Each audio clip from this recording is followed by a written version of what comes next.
pessoal, tudo bem? Hoje eu vim aqui falar com vocês sobre iluminismo. Bom, o que foi esse movimento, né? Esse é um movimento de ideias que defendia o uso da razão e se opunha, era contrário ao fanatismo religioso e aos dogmas religiosos também. Bom, esse movimento aconteceu no século XVII, já pegando metade do século XVII, e indo até o século XVIII, onde foi o auge desse movimento. Mas a gente só conhece, como no século XVIII. Mas não, começou bem antes. Bom, para além disso, né, esse movimento, como eu falei, ele é baseado em defender o uso da razão. A gente já viu um outro movimento anterior a esse que defendia o uso da razão. Isso mesmo. É o movimento humanista lá no Renascimento, que defendia o uso da razão, frente à questão da fé. Mas, para além disso, tinha também... Eles tiveram, né, se basearam em outras ideias humanistas dentro do movimento do iluminismo. Bom, elas são o antropocentrismo, que é colocar, né, o homem no centro e não Deus, que era o teocentrismo. O individualismo. E como eu falei, o racionalismo. E para além do racionalismo, a gente tem o naturalismo. O naturalismo, né, o modelo naturalista, que é a natureza, ela se autorregula e ela obedece a algumas leis próprias dela. Só que a gente, como ser humano, só pode compreender essas leis a partir do uso da razão, investigando usando a razão e não usando o divino, tipo, nossa, esse ano nevou mais porque Deus quis. Não. Será que não aconteceu alguma coisa aí? E aí parte para a investigação com o uso da razão. E com a revolução científica que acontece nesse meio tempo, a gente tem um método científico de pesquisa que ajuda muito a comprovar algumas ideias do iluminismo. Bom, como eu falei, né, desse modelo naturalista, essa questão de usar a razão para investigar as coisas, para chegar numa verdade, foi substituindo aquela verdade que é tipo, Deus quis para ser assim. Aquela verdade religiosa de, o sol nasce a oeste porque Deus quis assim. Não. Aí vem o Copérnico explicando aí que tem um movimento dos astros. Tem o movimento dos astros. O Kepler mostra com as leis de Kepler que tem sim movimento dos astros. Isso é lá no Renascimento. Mas essa galera foi super importante para esse movimento aqui. Bom, para além disso, né, gente? Expliquei aqui o básico do movimento. Mas para além disso, o que o iluminismo, por que ele foi importante? Bom, até então, tudo era justificado pela questão divina, inclusive o poder do rei e o poder das instituições políticas. Então, a gente tem a teoria do direito divino, do Jacques Bossuet, que eu falei na aula de absolutismo. O que é essa teoria? Bom, que Deus escolheu o rei, né, como sua maior representação, escolheu ele para reinar, e ele é a imagem de Deus aqui na Terra. Então, você desafiar o rei, ou ir contra o rei, é você ir contra Deus. Isso é um crime imperdoável. E até então, todas as instituições se baseavam nessa questão. Mas aí chegam os filósofos iluministas e falam, a política não... Deus não criou a política não, meu senhor. Quem criou a política foi a gente aqui mesmo, todos nós, seres humanos. E eles tentam explicar essa política não usando Deus, usando o divino, mas usando termos humanos aqui. E aí, esse movimento, né, dá um pontapé para surgir e se desenvolver novas teorias políticas que humanizam a própria política. Não só usam o divino, mas buscam explicar em termos humanos mesmo. Tipo, a política pode se dar da melhor forma, dessa forma. E aí, por isso que tem aí fala dos críticos do absolutismo. Não é um movimento contrário ao absolutismo, mas tem a crítica porque se desenvolvem novas ideias sobre a política. Entendeu? Vamos lembrar que lá no Renascimento também já tinha um debate sobre modelos políticos, porque dentro da Península Itálica a gente tinha monarquias, repúblicas, vários modelos de políticos vigentes. Então, essa ideia assim de rever modelos políticos não é nova, mas como a gente explica elas é que tá aí a novidade. Bom, esses estudos nessas novas teorias, né, políticas buscavam legitimar o poder de forma a se basear na vida do homem, do ser humano em sociedade, levando em conta a pluralidade de ideias, de pensamentos, os conflitos. No geral, levando em conta a existência humana de forma real, individual e social. Então, para explicar as coisas, eles levavam em conta a sociedade que eles estavam inseridos, sabe? E a forma como eles viam a sociedade, em geral, se afastou do divino. Tem esse afastamento do divino. E, obviamente, a igreja não gosta, né, galera? A Inquisição tá aí para isso. Enfim. Mas eu tô aqui falando tudo isso. Ana, esses filósofos aí, eles entravam em acordo? Todo mundo pensava a mesma coisa? Não. Eles não entravam em acordo sobre certas questões, principalmente nessa questão de política, de aplicação de modelos políticos. Eles defendiam que tinha que ser, sim, justificado usando a razão, não usando o divino. Mas qual modelo era melhor para a sociedade, meu irmão? Aí eles não entravam em acordo. Porque, mesmo eles tendo essa ideia comum de ser contra os dogmas religiosos, contra esse fanatismo da igreja, da galera só falar aquela, porque Deus quis e essa é a verdade, ponto final, e o uso da razão, todos eles entravam em acordo. Quando eles falavam de política, né, de modelos políticos, eles não entravam num consenso. Tinha gente que era partidário, sim, à monarquia, que depois a gente vai ver que defendiam os déspotas esclarecidos, já vou explicar o que são os déspotas esclarecidos, mas tinha gente também que defendia que o poder tinha que, sim, estar na mão da população, porque a população é a dona legítima do poder e eles têm direito de escolher, sim, seu representante. Eles ficavam nesse conflito danado.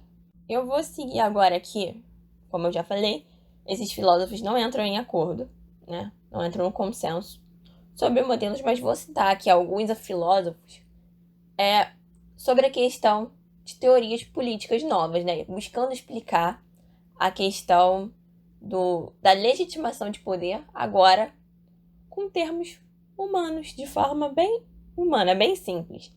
Entre eles, a gente tem o John Locke. Ele é famosinho, cai bastante em vestibular. John Locke. Ele é lá do século XVII, né? Como eu falei, por isso que eu falei que o movimento, ele não acontece só no século XVIII, ele já acontece, já tem surgimento de ideias no século XVII. Então, podemos dizer que ele começou no século XVII ali, no meio para o final. Bom, o John Locke, ele defendia que tanto a política quanto as diferentes formas de exercer ela são todas criações humanas. E aí, para você legitimar esse poder, né, político, só poderia ser explicado, né, essa busca por legitimidade só poderia ser encontrada nessa esfera humana. Então, para de justificar com o divino algo que não foi criado pelo divino, gente. É aqui mesmo que a gente tem que buscar explicar como isso aconteceu. E aí, ele fala também que a autoridade política desses monarcas residia num contrato social com a população, onde a população abre mão de certos direitos para dar aquele poder para o rei. A gente já ouviu falar desse contrato social. Porém, para garantir que o rei não abuse desse poder, vamos lembrar que nesse período a gente já está em monarquia absolutista. Então o poder é totalmente do rei. Ele faz o que ele quiser, não tem nenhum órgão para regular isso. E aí tá o pulo do gato desse contrato social aqui. Ele fala que para o rei não abusar desse poder, é necessário a população criar leis. Ou seja, a gente está falando aí de um parlamento, de um órgão que cria leis para regular o poder do rei e para garantir que os interesses da população sejam atendidos. Então, que o rei fica, né? Como é que o rei fica nessa situação? O rei tem o poder regulado para ele não abusar, para garantir os interesses da população. Mas o que o rei faz?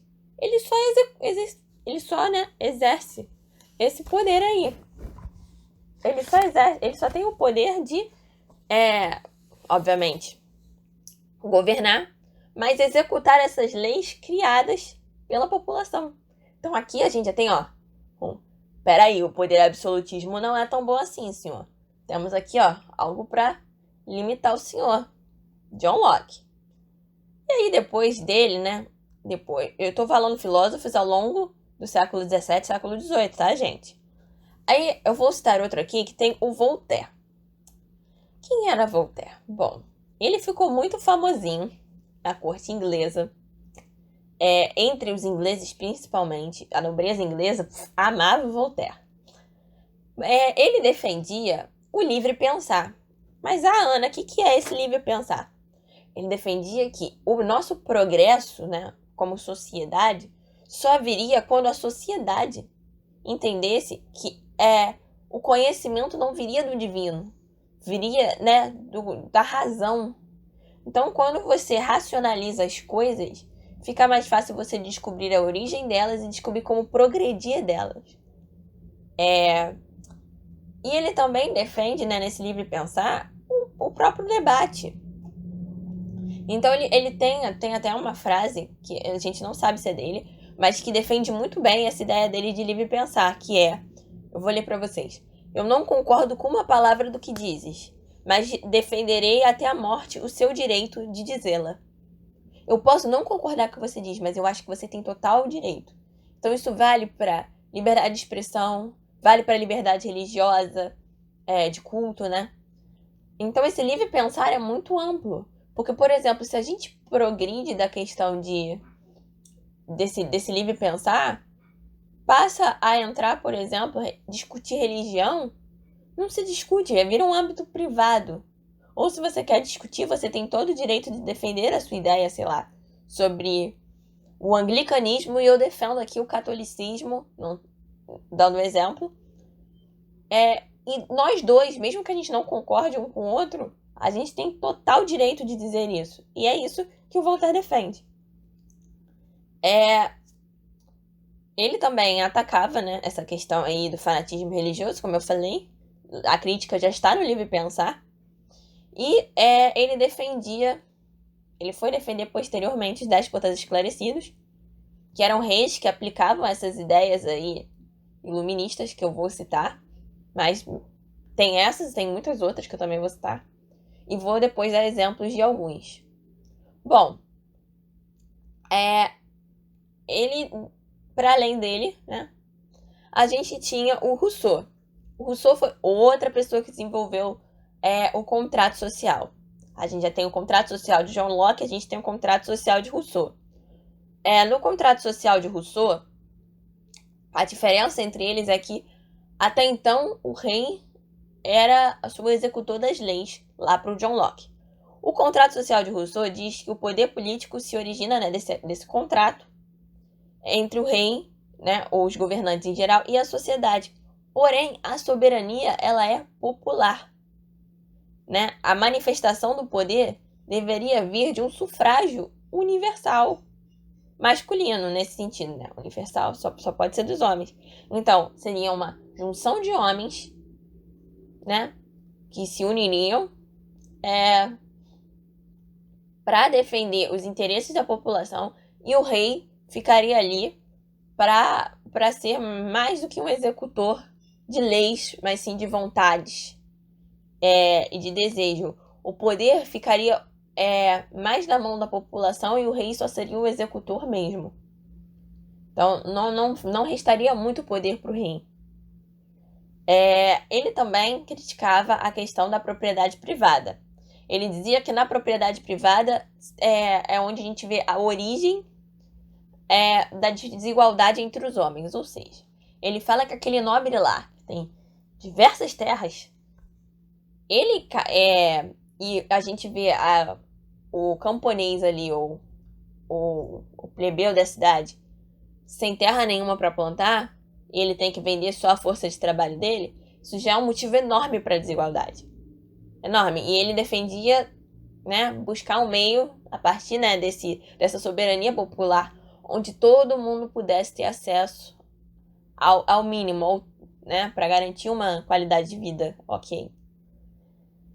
Para além dele, a gente tem o Montesquieu. Montesquieu é famoso pela divisão dos três poderes, por essa proposta dele de divisão. Ele dizia, né, que o problema do absolutismo era que o poder estava concentrado na mão de uma pessoa só. Todos os poderes, o executivo, o judiciário e o legislativo, estavam na mão de uma pessoa só. E que isso poderia gerar abusos de poder e silenciamento, né, dos interesses da sociedade.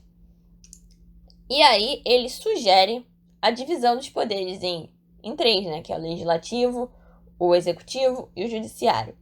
Só que esses três grupos, né, de poder seriam ocupados por pessoas diferentes, né, por grupos de pessoas diferentes, e eles se autorregulariam no sentido de que um não poderia ter mais poder que o outro. Eles ficariam se observando, basicamente, fiscalizando para garantir que a divisão de poder fosse igual, que nenhum poder invadisse o espaço do outro.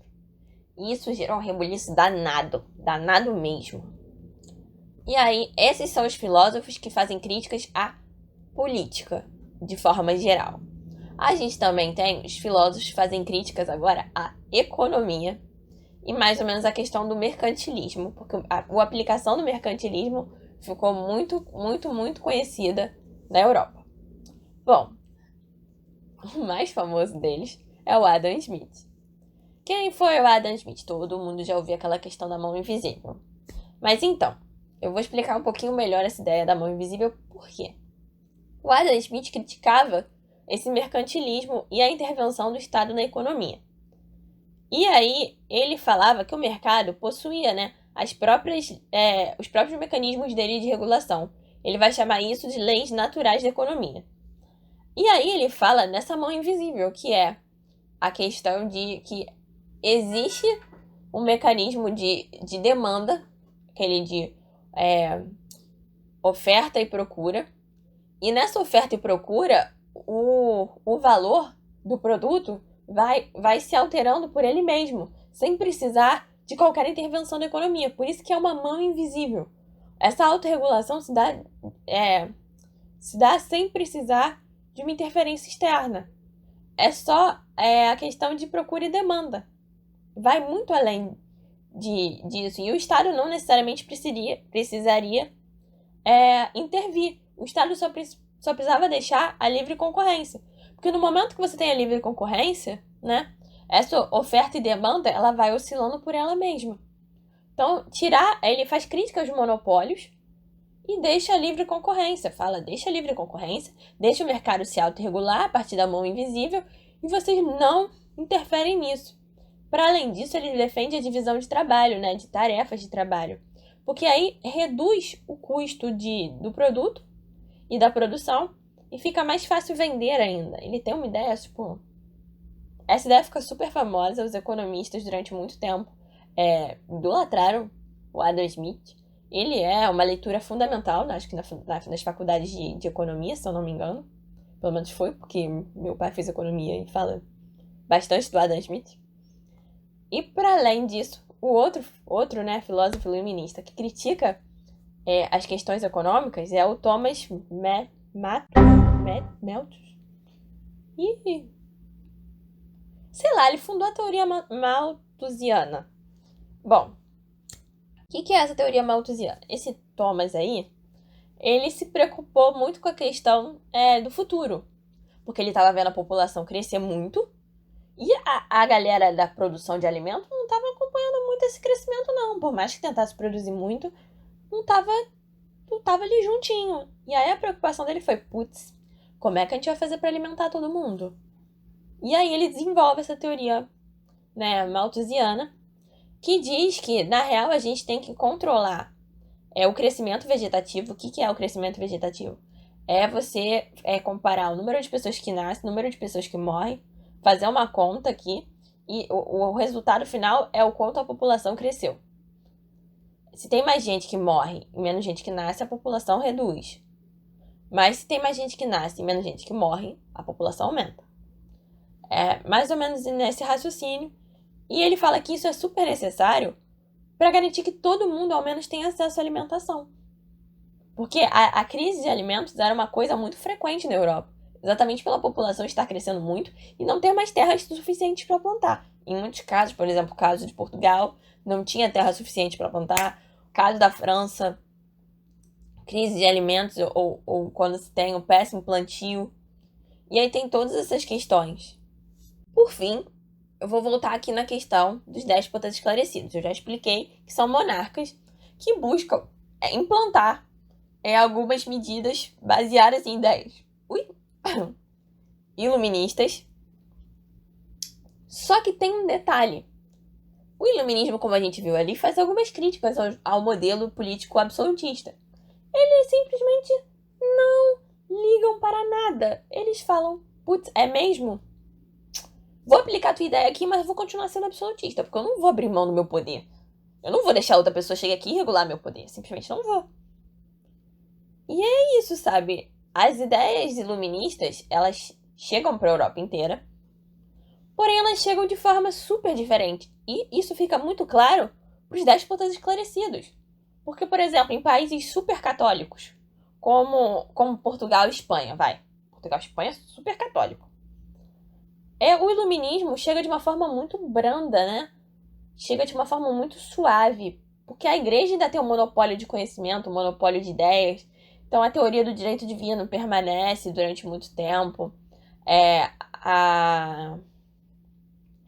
E essa hegemonia, né, da verdade religiosa continua permanecendo.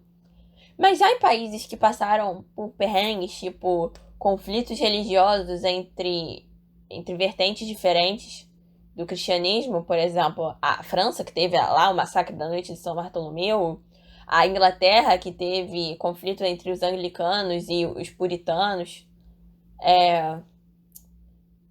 muitos conflitos. Essa galera passa a receber o iluminismo de uma forma muito mais intensa, porque já se tem críticas a algumas coisas. E aí você vê outras pessoas vindo justificar e teorizar modelos políticos melhores, modelos de economia melhor que garantisse acesso para todo mundo. Pô, essas ideias vão bater mais forte. E é isso que meio que acontece. Eu vou citar aqui alguns déspotas esclarecidos e algumas medidas que eles tomaram. Mas não se iludam. Nenhum deles, como eu já falei, abriu mão do seu poder absolutista. A gente tem o Frederico II da Prússia. Ele criou o Código do Processo Civil na Prússia, que previa que teria um poder judiciário independente do executivo, ou seja, independente dele, teria um poder judiciário para julgar pessoas. Ele também aboliu as práticas de tortura e de corveia lá daquela época de Idade Média, que ainda permaneciam nos campos. Lá acontecia isso com os camponeses ainda. Eles já tinham que pagar as coisas. Se não pagasse, também eram torturados. Se fossem suspeitos de roubar alguma coisa, tortura. Então ele aboliu isso. Nossa, muito bonzinho. Porém, o governo dele foi rico em medidas de centralização de poder e ele investiu muito em guerra. Então, esquece. Ele foi bonzinho até a página 2. Aí a gente tem também a Catarina II da Rússia, do Império Russo. Ela fez uma ampla reforma na sociedade, gente. A sociedade russa, ela criou escolas, criou universidades, fez reforma urbana em Moscou. Ela, botou tolerância religiosa, protegeu as artes e os artistas em geral, além de incentivo. Porém, ela entrou em guerra também e todo o governo dela foi voltado para a centralização de poder. Então, outra pessoa boazinha até a página 2. Aí, como eu falei, em Portugal, né? A gente tem em Portugal o Marquês de Pombal. Vou explicar isso mais pra frente lá nas aulas de Brasil. Ele reconstruiu Lisboa. Ele revogou leis que distinguiam os cristãos velhos e os cristãos novos. Cristãos novos normalmente eram judeus que se convertiam para não serem perseguidos pela Inquisição. Coisinhas leves. Ele aboliu, né, a queima pública de condenados pela Inquisição e expulsou os jesuítas de Portugal e das colônias. Maneiro, né? Maneiro mesmo. Só que o poder continua absolutista.